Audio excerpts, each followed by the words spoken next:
Viéndonos en COPE, viéndonos en 13. Muy bien. Y hoy te traigo la verdad que... Un tema, uy, qué duro, ¿verdad? Un triste aniversario, porque se cumplen 30 años del genocidio de Ruanda. En 100 días, fíjate, nada más 100 días, murieron, según las cifras oficiales, 800.000 personas. Fue un genocidio que se dirigió contra... Bueno, un genocidio que llevaron a cabo contra la población Tutsi, pero realmente muchos Hutus también murieron porque se negaron a participar, ¿no?, en esta masacre. Y lo cierto es que hemos querido en Mediodía Cope, con Pilar García Muñiz, pues hablar con un sacerdote. Él es el padre Juan Bergsman, que la verdad que su testimonio nos ha emocionado y nos emociona porque él, él es de allí, él se crió en Ruanda y fue el sacerdote, dijéramos, el único sacerdote que había en un campo de refugiados del Congo en el que vivían 60.000 personas. Cuando esto ocurrió, cuando ocurrió todo este genocidio.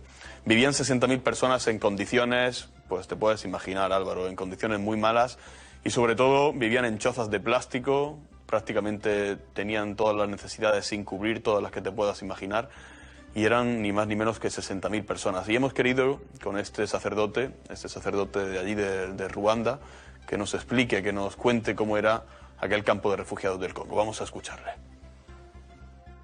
Allí, al principio de estos campos de refugiados en 94, en el mes de julio, era un caos total. La gente deprimida, los niños abandonados, y les llamábamos los niños que no son acompañados. Y todo mezclado, la gente de la ciudad, la gente que venía de los campos, era una situación muy complicada. Y es allí que empecé a trabajar en estos campos de refugiados y en Nera, en Bukavu, el Sud Kivu, República Democrática del Congo. Decía el padre Juan que él allí en el campo pues era un sabelotodo, ¿no? Él dice esta palabra porque su labor era muy amplia, no era una labor, como ahora decimos, integral, ¿no? Y la gente, sobre todo cuando lo buscaba él, buscaba también la esperanza, ¿no?, la poca esperanza que ellos tenían. Vamos a escuchar también cómo precisamente pues ayudaba a todas estas personas, pero ya como sacerdote y como referente también en un campo, no lo olvidemos, con 60.000 personas, de los muchos que había por toda aquella zona del Congo, en la frontera justo con Ruanda. Vamos a escucharlo. Allí, recién ordenado, porque me ordené sacerdote en el mes de julio del año 93.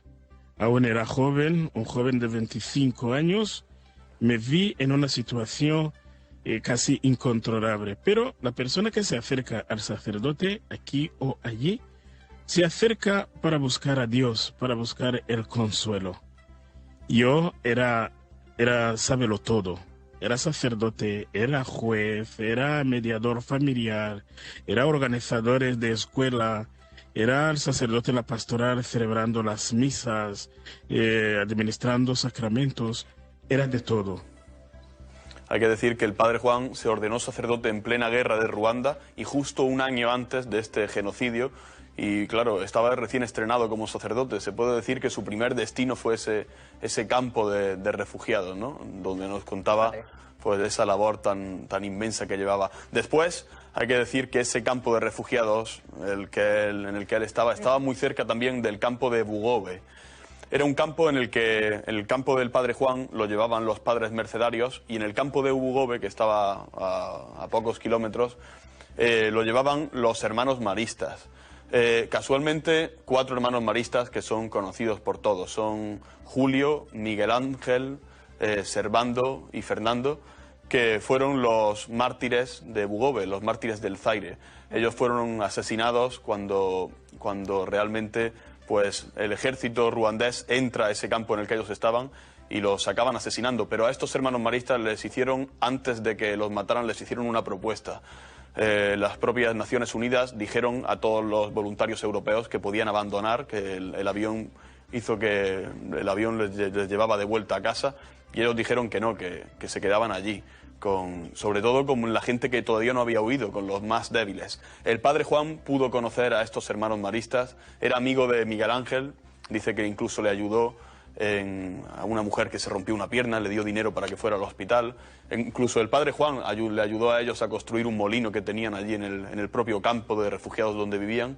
Los conoció y nos cuenta aquí en COPE, nos cuenta el testimonio de entereza y también, lo dice así el padre Juan, de santidad de estos 4 hermanos mártires maristas. Lo que me acuerdo de estos hermanos son santos, aunque no está declarado por la iglesia, pero son santos. Cuando tuvimos que huir los campos de refugiados con el bombardeo del ejército ruandés, ellos prefirieron quedarse en su casa cuidando a la gente que no podía huir. Imagínense, en un campo de refugiados de Bugove había más de 50.000 o 60.000 personas. Allí había muchos enfermos. Y ellos se negaron a huir y se quedaron con estas personas inhabilitadas por la enfermedad, por la vejez, y los niños, las mujeres que estaban embarazadas, ellos se quedaron allí.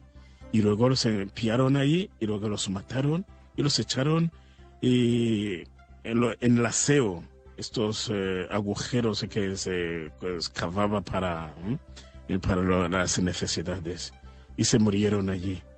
Y ellos no huyeron porque hubo una orden de la Unión Europea de repatriar a todos los europeos que trabajaban en los campos de refugiados, pero ellos se negaron, se quedaron ahí por el amor al prójimo. Entiendo perfectamente cuando dices que eran santos, ¿no? Después del testimonio que nos estás contando. Exactamente. Eso es un testimonio de total santidad, ¿no? De no abandonar, ¿no? Como dicen los maristas, siempre amaron hasta el final, ¿no? Hasta el final, hasta que los mataron. Y allí se quedaron, ¿no? Con la gente que más sufría. Porque hay que decir que muchos de estos campos, por ejemplo, en el campo de refugiados en el que estaba el padre Juan, pues fueron totalmente bombardeados. De hecho, el padre Juan huyó y lo hizo a la selva del Congo. Allí estuvo 2 años, también nos lo decía en una entrevista que pueden ver en cope.es, estuvo 2 años en la selva huyendo realmente. Él estaba escondido, dicen que vivían como animales, intentando cultivar, intentando cazar para incluso comer, y eso, y dice que por el día salían a la población, pero por la noche volvían a esconderse porque el ejército ruandés y en la guerra seguían buscando, ¿no? Buscando a estas personas. El padre Juan pudo huir más tarde a Kenia y de Kenia vino a España. Lleva en España 25 años, ya es uno de los nuestros, está en Alicante y es sacerdote en Alicante en distintas parroquias, también en el hospital de Villajoyosa. Y bueno, tienes que ver, Álvaro, cómo están los pueblos con él. Es todo un personaje allí, muy querido. Entusiasmado, sobre todo, ¿no? Y además con el testimonio que tiene, con esa experiencia, con todo lo que ha vivido. Y sobre todo por su vitalidad. Imagino que abre la boca allí, en las homilías tal, y todo el mundo se queda así. Sobre todo por su vitalidad.